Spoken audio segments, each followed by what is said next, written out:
Bledsoe on by telephone.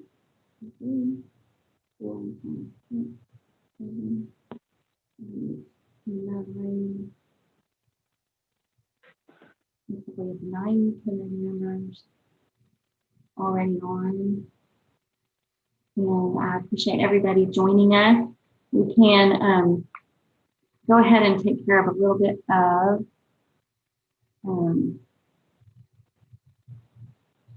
housekeeping. I sent you all the information from DFNA related to the funds to date. So hopefully y'all were able to see that this morning. Actually, I think I sent it around noon. And I think we have Secretary Walter can provide an update on that. I'm trying to count people who joined.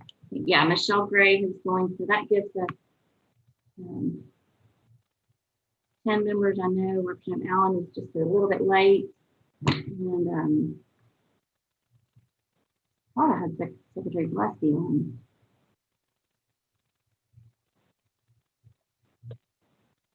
But if it's all right with y'all, I might go ahead and allow Secretary Walter. Would you like to go ahead and tell us a little bit about where we stand? You'll have to open your mute, please. I know. Have we started the meeting? Yes, we'll go ahead and start the meeting. I think what we've got is some preliminary information that we don't really need to vote on, but just to give us an update on our funding. Okay. Now we have everybody. Here we go. Secretary Cook, Secretary Gillespie, and Dr. Bledsoe. So Secretary Walter, if you want, I'll go ahead and ask for a motion related to the minutes, and then we can go into your report. Okay, then I would make a motion that we accept the minutes that you presented. Well, two sets of minutes? 2 sets of minutes, October 6th and October 7th. Does anyone have any questions or changes to the minutes? Let's do them both together then. Okay. Then I make that motion. I think somebody second it. Thank you. And that was Representative Allen. Did you second? Did I hear you? Deep voice. Representative Jean. Thank you, Representative Jean, for that second. All in favor of the minutes as circulated, please signify by saying aye. Aye. Aye. Aye. Thank you. Someone's really slow. Thank you. Any opposed? All right, the minutes have been approved. Secretary Walter, please go ahead and give us a report on where we stand. I think I had 3 notes there, but you can go in whatever order that you like.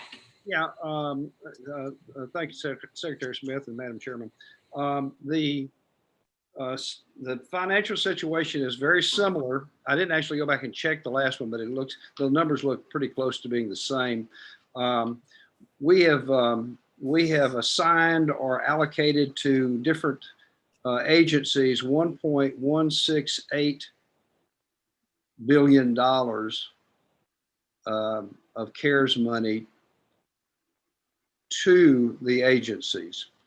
845,167,226.37 has been distributed to the said agencies.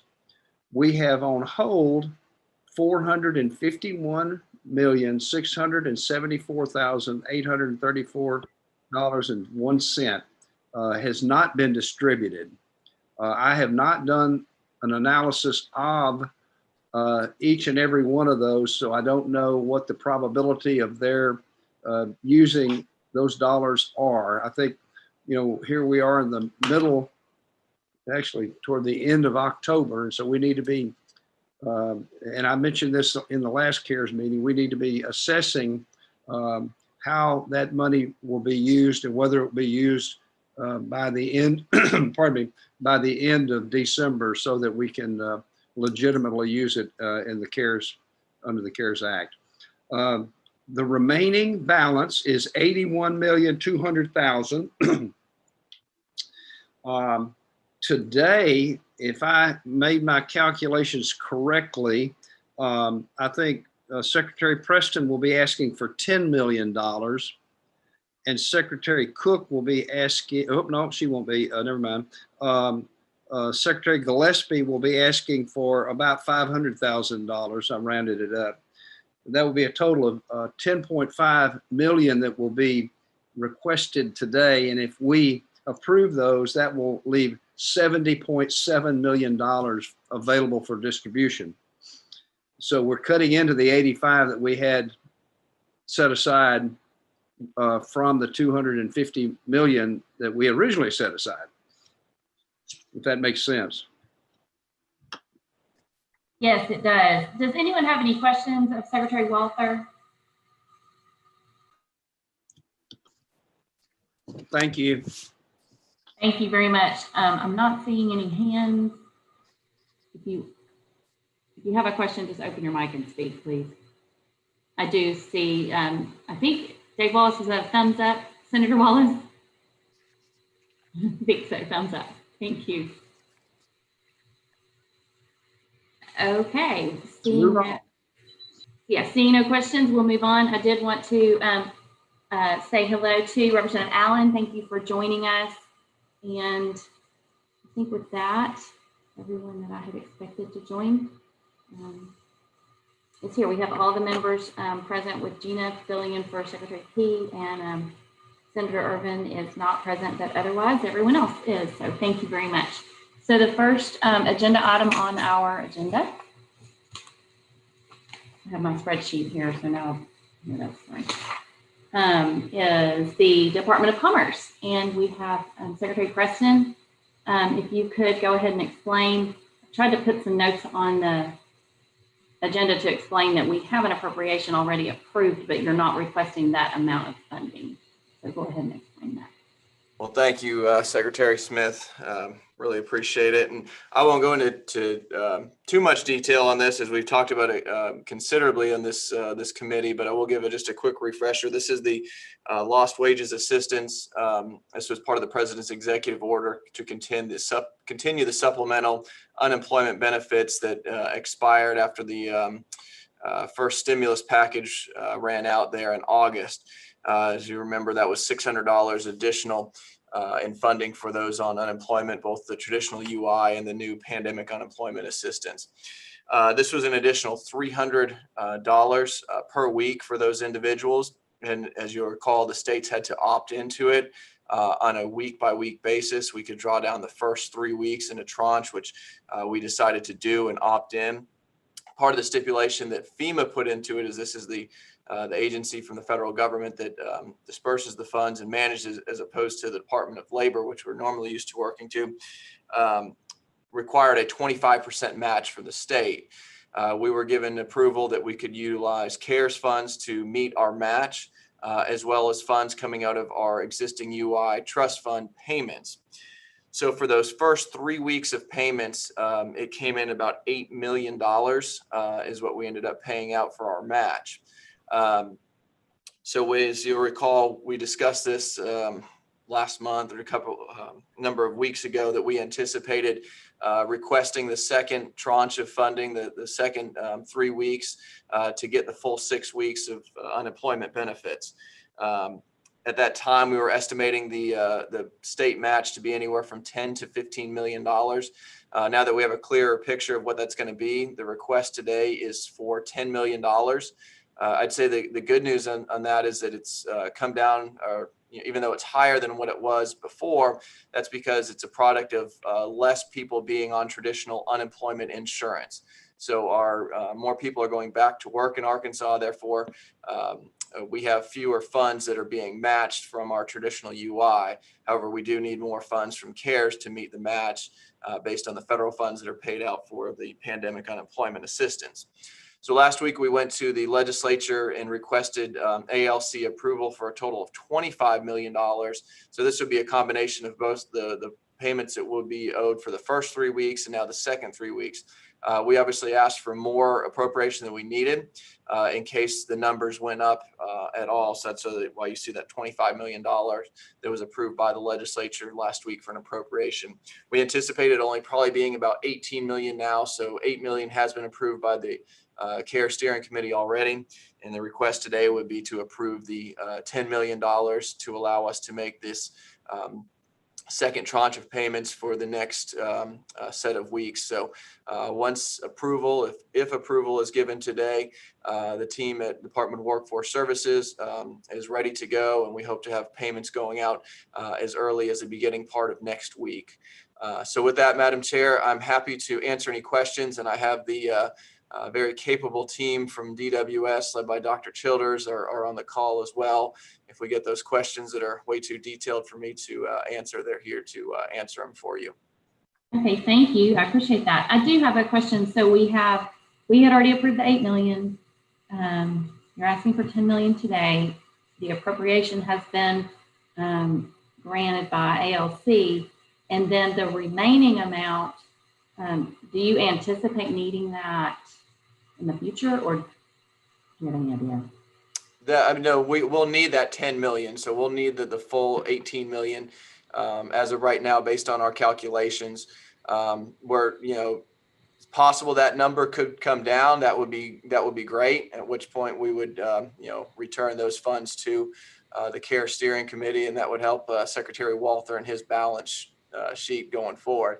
But right now, the numbers that we're seeing are, and we're obviously estimating this in the high side because some of those are caught in either adjudication or some type of additional review. But 18 million is the high side of what we determine our payment. Our 25% payment to FEMA will be after it's all said and done. Okay, but what's left over within that appropriation, the 7, you're not. No, we wouldn't need that because unless, who knows what Congress does in the next day or two, if they approve another stimulus package and what that looks like. So I don't want to say never that we won't need it, but based on the current executive order from the president and this program as it exists, this 17 million is all we'll probably need, or 18 million is all we'll need in a total appropriation. Great, thank you. Does anyone else have any questions?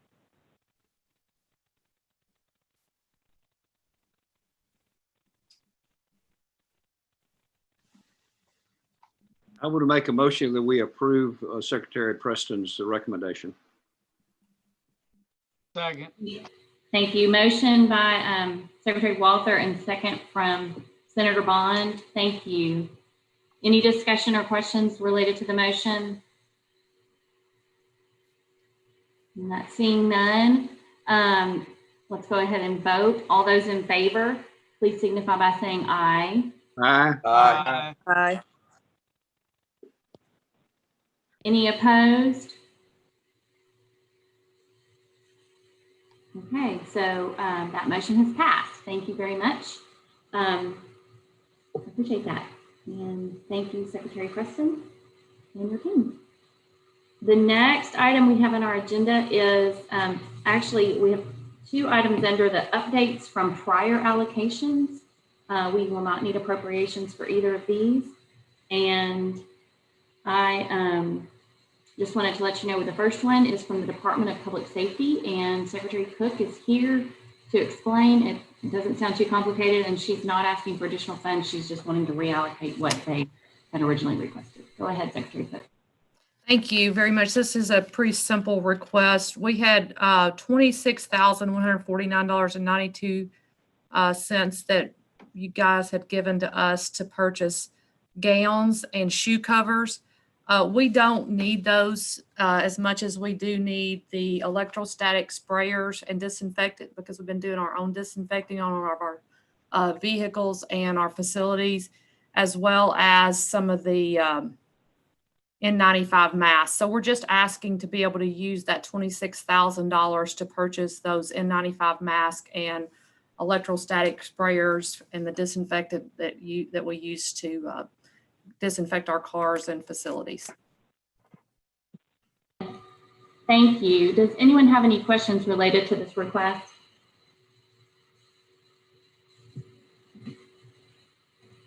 Hearing none, I don't see any hands raised. Do we have a motion to approve this request? Motion to approve. Thank you, Representative Jean. Is there a second? Second, Representative Gray. Thank you, Representative Gray. Any questions on the motion?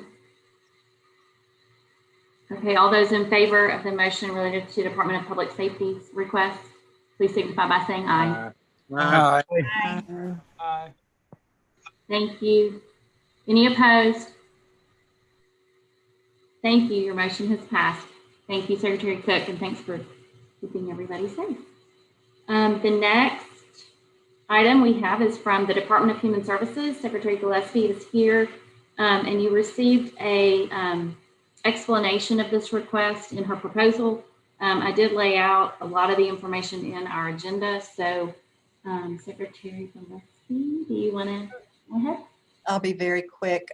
We're requesting reimbursement for $470,386.16 that we've paid for deep cleaning workspaces and offices around the state. When we have employees that are COVID positive in certain situations based on ADH and CDC guidelines, we have to clean either the workspace, the floor, or sometimes the entire, in some of our county offices, the entire office, depending on where the employee's been and how recently they've been there and what they've been doing. This reflects cleaning over 50 offices.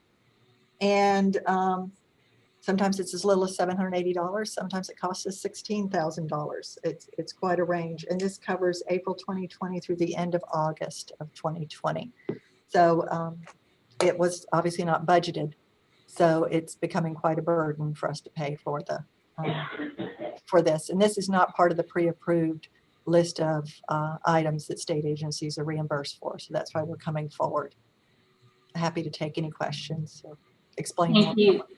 Thank you. And steering committee members, this item is on the agenda. It's number 5. We kind of went out of order here. So if y'all have any questions for Secretary Gillespie related to this, is a request for funding from CARES Act for $470,386.16. They do not need an appropriation because they have already expended the funds, but we do need, it would be a reimbursement. So we would, go ahead. Secretary Smith, this is Larry Walther. It might be appropriate if the money was appropriated for DFA to pay it and include these items on the pre-approved list, if that would be the pleasure of the committee. And that way we'll just include it. These are fairly standard things that are going on out there right now. And there may be others that will wish to have similar expenses paid for. So I would recommend that we include the list that she has presented. Those that aren't already included on the pre-approved list, have them added to the pre-approved list, and then she submit them to DFA, and we would pay the bills for her. I like that. Since we've already allocated funds to that pre-approved list, we've got those set aside, then potentially we wouldn't need to break in the 470. No, we still need it. That did not, the 470 did not include the 500, was not in the $5 million that we asked for. We're cutting it pretty thin. Okay, never mind.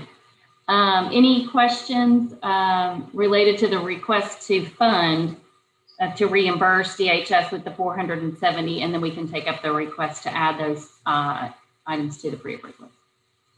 Any questions about the request from DHS? Okay, seeing none, is there a motion? Motion. Thank you, Senator Bond. Is there a second? Second. I'm sorry, I don't have y'all in gallery view right now. Who was that? Who's my second? Second. Representative Jean, thank you. Okay, all those in favor, please signify by saying aye. Aye. Aye. Thank you. Any opposed? Good. Nobody is opposed. Okay, great. So that motion has passed as well. Do you want to consider Secretary Walters' request to add sanitization systems and sanitization items to the pre-approved list? I think it'd be appropriate to do that. So is that your motion? Yes, I make that motion. I'll Thank you. second that. Thank you, Secretary Preston and Secretary Walther. Any questions or discussion? I hear something, but I don't think that's related to our meeting. So I'll go ahead and ask for a vote. All those in favor, please signify by saying aye. Aye. Aye. Aye. Thank you. Thank you. Any opposed?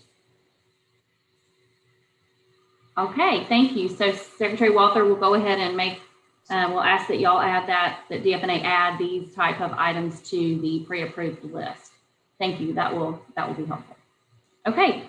Now I'll go back to the Department of Human Services related to their request. And this is under a previous allocation for funding. Initially, the committee and ALC approved $45 million for cost over cap and cluster payments to nursing facilities for costs that were incurred from June 30th until I think, oh, maybe it was until June 30th, through June 30th, I'm sorry. They had only expended 19.2 million, and now we have a remaining balance of 25.8 million. The request from DHS is to extend the time period for costs that were incurred by nursing facilities from the original deadline of June 30th until October 31st to allow the ability for those nursing facilities to request reimbursement for the balance to be distributed. And the balance is that 25.8 million. So these dollars have already been approved and allocated. It's just that the time period of the original program ended on June 30th. So it's something for the committee to consider. And with the funds getting low, I'm not suggesting that we would deny the request, but that is something that we would consider, that we want to make sure of is that that's how we want to go. So I'd like for Secretary Gillespie to explain the request, and then any of you can answer questions. Go ahead, Secretary Gillespie.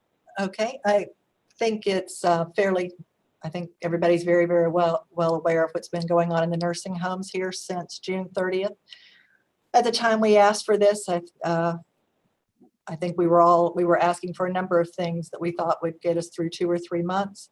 Since that time, obviously, the nursing homes have had to continue bearing extraordinary costs. And so one of the things that we wanted to do now that they had a period of time after that, they had 60 days after that to get into us all of their costs that they're not being reimbursed for in other ways. And that's why this request came. We sent this in late September because we had finished going through that review, realized how much was remaining, and also we're in discussions with them around the costs that they're all incurring.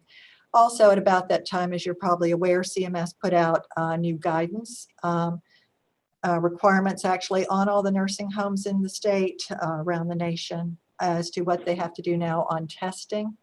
And there are a lot of other costs that they're bearing around that. So with that, what we're asking is to be able to extend that period so that we cover costs that they're incurring between July 1 and October 31st.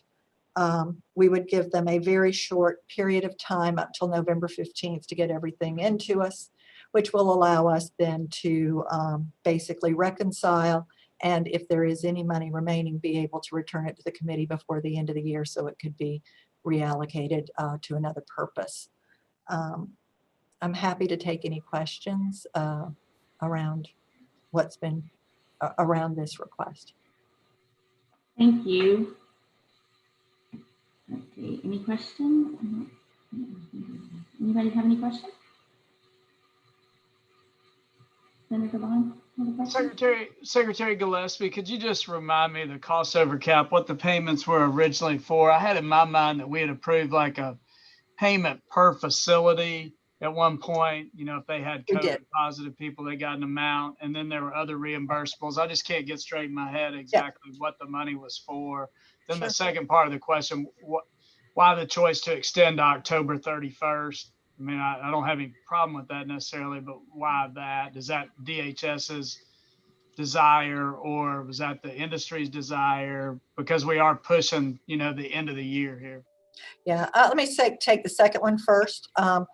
The October 31st was honestly just us trying to figure out how we were backing up from the end of the year and getting the money in to DFNA. If there's any left over in time for it to be reallocated and not lost to the state. And so backing up from that, we literally were backing up with how long would it take our folks to review everything they submitted to us to be able to do the reconciliations and, the review to make sure everything is eligible and have it left. So that's how we wound up with November 15th. And the industry has said, even though that's a very rapid turnaround time, in order to get the extension, they would obviously do everything. They would, they know that that's rapid, but it would be coming and they would meet it. So that's why it's not because they will not be bearing these costs into November. I think we all see that coming. It's simply to make sure that we don't, as a committee, lose the money.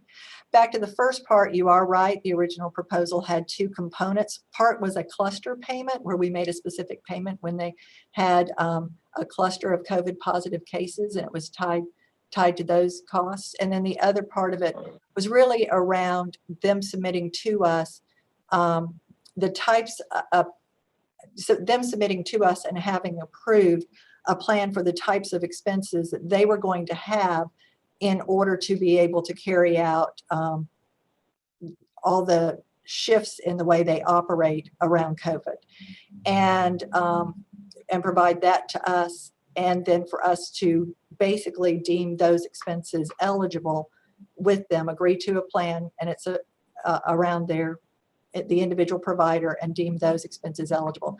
So this would simply allow the continuation of those types of payment activities through that period of time. And then it would also reflect some of the additional costs they've had to incur with setting up this new testing that goes on and having to conduct this testing.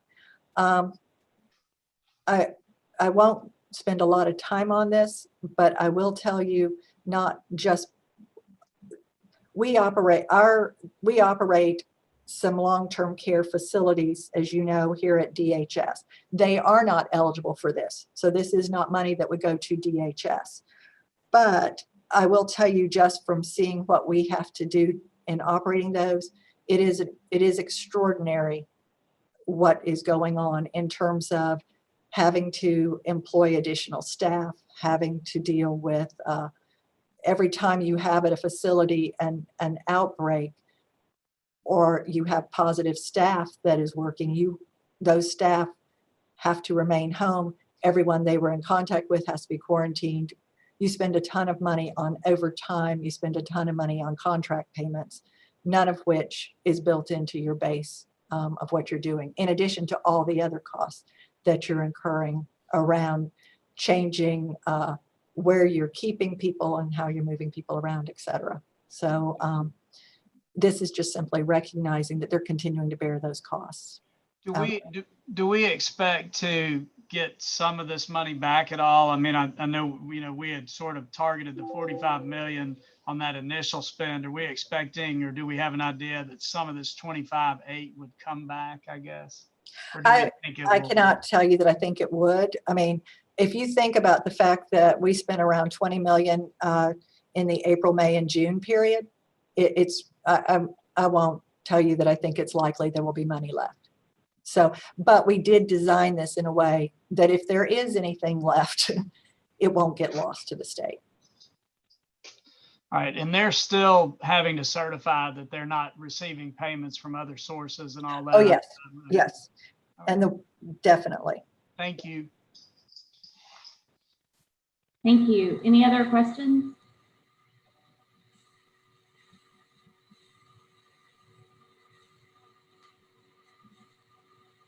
Is there a motion? I'll make a motion to approve the request. Thank you, Representative Gray. Motion to approve. Is there a second? Second. Second from Representative Allen. Is that right? I think. Thank you. Any questions or discussion on the motion? All right, let's vote. All those in favor, please say aye. Aye. Aye. Aye. Thank you. Any opposed? Okay, good. Thank you. Secretary Leslie, the motion has passed. Thank you. Thank you. We have two more items on the agenda. This is related to similar requests that we have had previously from the Department of Correction. Secretary Graves, I see you here. So if you could explain, we have one related to continuity of care and then another request for reimbursement of expenses that are not listed within our pre-approved items. So go ahead. Good afternoon, and thank you for giving us this opportunity to come before the steering committee. As Secretary Smith alluded to, the first item we have this afternoon is a request for $2,016,000 for continuity of care payments. In May, the steering committee approved a request for these payments for 3 of our facilities. Those were the only ones at the time that had active COVID cases. We have since had active COVID cases at all of our correctional facilities within the Division of Correction, all but one of our community correction centers within the Division of Community Correction. So this additional $2 million approximately would provide $500 payments to the one-time $500 payments for the facility staff working at those locations. Thank you. Does anybody have any questions related to the continuity of care request? And that request is for $2,016,000. Okay, I don't see any questions on that. Do we want to go ahead and discuss the reimbursement for expenses related? Sure. The second item that you have before you this afternoon is a request for $1,033,000 in reimbursements for COVID-related procurements through September 23rd by the Department of Corrections. These cover items not on the pre-approved list. For the sake of time, I will not read the bulleted list you have in front of you. I do want to make note that within this request for reimbursement, there is also a request to add disposable food service items, specifically styrofoam and plastic utensils, to the pre-approved list for reimbursement through the Department of Finance and Administration. Thank you. Does anyone have any questions for Secretary Graves related to the reimbursement of COVID expenses or the other request? Okay, I don't see any questions. Is there a motion related to the request? Let me just say one thing on the continuity of care payments. I think you're saying the $500 is for the guys who are showing up and gals who are showing up in these prisons where we have COVID positive cases, right? Yes, sir. So I think, these folks a lot of times do thankless work, and I think it's important. I'm for it. And I'll just, again, raise the issue of school teachers, which we have the proposal out there for the same types of payments to our school teachers that hasn't made the agenda yet. And I think this committee should at least have that discussion of whether our public school teachers and staff deserve the same type of consideration as some of the other workers and very important workers that we've considered. So I move to approve both these, but I do want the school teachers and staff to be considered at some point by this committee. Okay, thank you, Senator Bond. And I do, I will apologize. I was planning on holding, we don't have the ability to go before ALC until November anyway. And so I think I was mistaken when we got this call started. I was going to let everybody know that this, as well as the request from Labor and Licensing, where we're needing appropriation, that really we probably ought to hold off on our vote until the next meeting. So do y'all have any questions related to the Department of Corrections request? Madam Chair? Yes.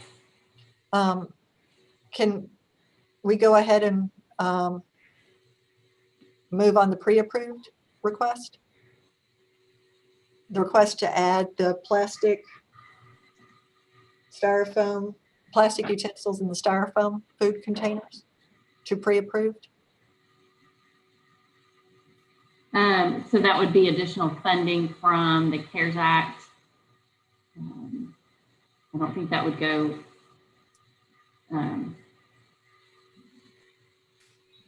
Yes, I think that would be, yes, that should be fine. Is that what you're requesting? Yes. I mean, I guess I'm asking Secretary Walther if this is something DFNA concurs with. I haven't been involved in that discussion, Secretary Gillespie. So Do you want to add that to the pre-approved list? we could, if tell me again what it is that you want to add. Well, and I think it would probably be specific to the Department of Correction. I mean, I don't know that we would have the ability to reimburse utensils, paper, styrofoam plates, paper plates, plastic utensils, just for any facility. But in the Department of Correction, that's one of the things that they're trying to do to reduce COVID exposure is to follow the guidelines and utilize throwaway types of food service. Right, which is also what's been done at some of the other facilities, like the DYS facilities, or some, other state-run facilities. It seems reasonable to me. So would somebody clarify what the request is so that we can make sure that we're everyone on this call knows what we're proposing and then what we agree to? I don't know if Secretary Graves wants to do that. Specific within this request is within the 1.03 million we're asking for reimbursement. We spent through the end of September approximately $100,000 in disposable food service items.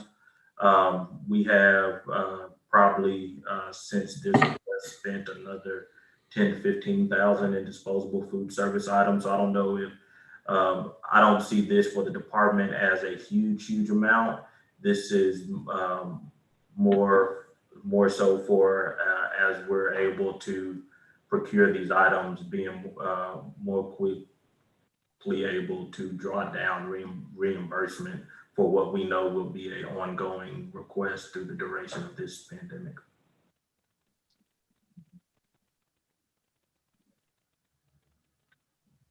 Okay, I think Paul Lothian is on this call, and I'd like for him to opine on it because I'm not sure exactly where he is on this issue. We have not had the opportunity to discuss it. So, Paul.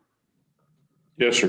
I think that it's appropriate to do this. I think we need to specify that they need to have some either inmate or residential care facilities would have this as a prepaid item for the COVID-19 mitigation. And we can pay this out of DFA. We have the money and the appropriation already available. Good. Thank you. Any other questions? Oh, I'm sorry. I apologize. I would make a motion that we add those items to the pre-approved list and that DFA will pay for them. I would second. Thank you. So I want to make sure I understand the motion. So that is this additional request from the CARES Act funding that was remaining at the beginning of this meeting? No. Okay, thank you. Okay, thank you. All those in favor, please signify by saying aye. Aye. Aye. Aye. Aye. Thank you. Is anyone opposed to this motion? Okay, thank you. I appreciate that. So that's Secretary Graves, that it sounds like that reimbursement will occur, and we will add these items to the reimbursable pre-approved list. Thank you. And then the request related to continuity of care pay, that would need additional review. So we'll bring that back next meeting. Okay. Thank you. Thank you. I appreciate that. I apologize. I got ahead of myself there. Okay, good. Then the last item we have on our agenda is from the Department of Labor and Licensing, and Secretary Bassett is not able to join us today, but we do have Ken Anderson and I think others from your team here to explain this request. And then he'll also kind of go through the timeline with us and explain the relationship to COVID so we can understand it, and please ask any questions that you have. Go ahead, Ken. Thank you, Madam Chair, and thank you, committee members, for allowing me to come present our request for these COVID funds. Back in March, we were just moving into our new location over here at West Capitol. And of course, the emergency declaration came out for COVID. And one of the glaring weaknesses that showed up in our organization is a lot of these boards and commissions were not able to have their licenses renewed any other way than to come in person, fill out an application, and pay with a check or a money order or cash. Several of our larger organizations, the electricians and the HVAC, they were already set up to run online and public accountancy and are doing so very well, and they continue to operate fully even during this COVID pandemic. This caused us to see the need for trying to get systems for all of our boards and commissions to be online, to be available 24/7 for the constituents of the state that are needing occupational licenses. So the idea came up, although it be a little bit late because we were scrambling and it was September before we could get this application in. The reason the application lists just 2 specific boards or commissions is because at that time we thought we could stand up and complete them by the December 30th deadline. And of course, that would put the infrastructure in place to later onboard everyone else that needed to come on board. It's getting late in the year. I have expressed to Chief of Staff Gunthorpe, Secretary Bassett, that to completely stand this project up by December 30th would not be possible, but there are components of it that we could seek and ask the committee's recommendation on funds. And I'd be happy to answer questions on what the plan is for this and what those components involve. Thank you. Does the committee have any questions?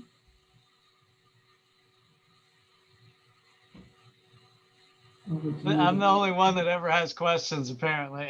So what components? I got confused there. So it's we're gonna buy the equipment before the end of the year, and then get it stood up. I got lost there. Yes, sir. Yes, sir, Senator Bonds. What we would do is we could purchase the infrastructure upgrades. These would be done through DIS. Get that in place. Then we would also secure our licensing for the Laserfish licenses we need to increase the number of users on the system, as well as for whatever licenses we're needing to have for our sequel on the backside of the office. That can be put into place before December 30.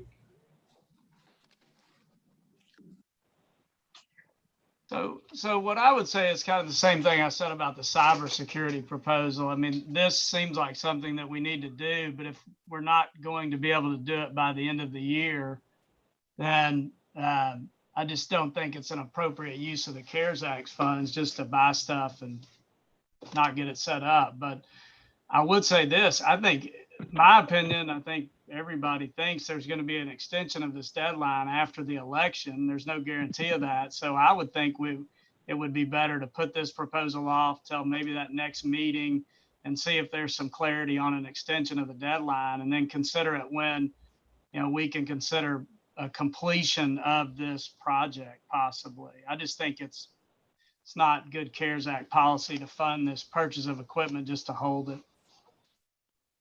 Thank you. And we were planning on not having a vote on this today, but just a discussion. So thank you. Those are good points, Senator Bond. Appreciate it. Others? Secretary Smith, this is Paul Yeah. Lothian. Go ahead, please. I'm unclear in my mind how we're tying this purchase of this software back to COVID-19 related expenditures. I think I need to work with the agency, discuss that, and get some additional information before DFA could recommend moving this forward. Okay, thank you. Ken, is there anything y'all want to say about that right now, or do you want to just kind of go through that with DFA and Yes, just the issues you raised? very quickly, just to respond, as it relates to COVID, it's to limit the face-to-face interaction we're currently having in these areas where we've got a lot of traffic coming into the building to fill out an application or pay their license fee. Thank you. And I think probably you can, I'm sure Mr. Lothian would like to spend additional time and go through that with you as well. Are there any other questions or discussion related to this? And we're not planning on voting on this today anyway, so. Okay, if you have additional questions or thoughts, please get in touch with Mr. Anderson or the Department of Labor and Licensing. Thank you. Thank you so much. Okay, so thank you, Mr. Anderson. Please let Mr. Bassett know that we're thinking about him. I think he's absent due to a family emergency. And then I think we had one item, Secretary Cook, Jamie Cook, you were going to give us some foreshadowing on something that you're going to be requesting in the future. I kind of can't remember. Yes, ma'am. Thank you. I'm preparing a proposal to come before the CARES Act committee in the amount of $702,600. It really mirrors what Labor and Licensing just said on the situation that they ran into basically early into the COVID-19 pandemic. Two of our divisions, the Arkansas State Police, who have a large number of regulatory functions, as well as our Crime Victims Reparations Board, we modified operations as much as possible to reduce our person-to-person contact. But some of those sections were not able to do that as well as others. For example, the used motor vehicle carrier, dealer licensing section, our private investigator, security guard, alarm company licensing section, our state fire marshal's office, and obviously the Crime Victims Reparation Board. We noticed that was a very paper-driven process. We had to have lots of folks coming in and out of our building. We have identified with working with INA some components that they could put together for us to automate those processes. And that's what our proposal will be. And the purpose of how we tie that to COVID is that it would reduce the number of people coming in and out of our department, reducing that risk of exposure to the coronavirus. I'm glad to take any questions. Sorry, I was on mute. Yes, does anyone have questions? Okay, and I might suggest that you also work with Mr. Lothian, and maybe y'all could have a joint discussion on how maybe to work through any of these types of issues. Maybe even working together, we could get a portal for all of it done quickly. So, and I imagine Senator Bond would have the same concerns that he raised if your portal is not able to be completed. So, thank you. Then we did have an update. If there aren't any other specific questions or concerns to raise on that, we have one update I wanted to let Secretary Gillespie provide related to our outreach project. Some good information to share. Thank you. I appreciate that. I just wanted to make everyone aware of what has evolved in the last few days. just to make sure there are no concerns. This is the Community Outreach Grant Program for high poverty, high minority areas of the state that we're doing in partnership with the Rockefeller Foundation. When we began working, bottom line is, due to how rapidly this all has to take place, what we are planning to do is DHS would serve as the administrative arm to actually put out an online application and put applications out around and do the administrative work underneath. Rockefeller and some other foundation partners will provide the experts to vet the grants and determine which ones fit the eligibility criteria. And then because of the time it takes to enter vendors into ACES, Southern Bancorp has agreed to serve as the entity that will disperse the money, maintain the IRS and compliance as a part of that for us. So I wanted everybody to be aware that the partnership has grown. It is still the exact same program, and Rockefeller is still working with us around pieces of this, but it is not going to be simply a DHS to Rockefeller. It will be DHS with Rockefeller with some other foundation partner experts, and then also Southern Bancorp helping on dispersing the funds around the state. So I just want to make sure everybody was aware, since that was not the operational plan a week ago, but time is short. All right. Well, I appreciate the hard work that y'all are doing and the ability that y'all have been able to get it working and be able to disperse the funds. Does anybody have any questions of Secretary Gillespie related to that? And I did want to give a update on the rental assistance program that we got from the Department of Commerce and Senator Bond and Representative Collins. They have the website prepared. I don't think it's live yet, but I've been in contact with Jim Hudson, and as soon as that, for me to use fancy terminology, as soon as the URL is live, I will share that with all of you, and I will also have that posted on the CARES Act webpage so that you can pass that out, send that out to anyone that you know that would need it. We're also going to be posting that on the Fair Housing Commission's website, and we have discussed this rental assistance ability program today with the outreach from the Fair Housing Commission. So, is there anything else anybody has anything they need to discuss or bring up before we adjourn today? Thank you. I appreciate y'all taking a quick meeting. And are you waving goodbye, Secretary Walter? And I'll just say to anybody, I know we've heard a number of people who are ill with the coronavirus, and some of which have joined us today. I really, really appreciate y'all joining us. And I hope everybody gets well and feels good. So the rest of us that are not under quarantine, let's keep safe, keep our masks on and all of that, and keep all of our friends in our prayers. So thank you. Well, have a good evening. Thank you.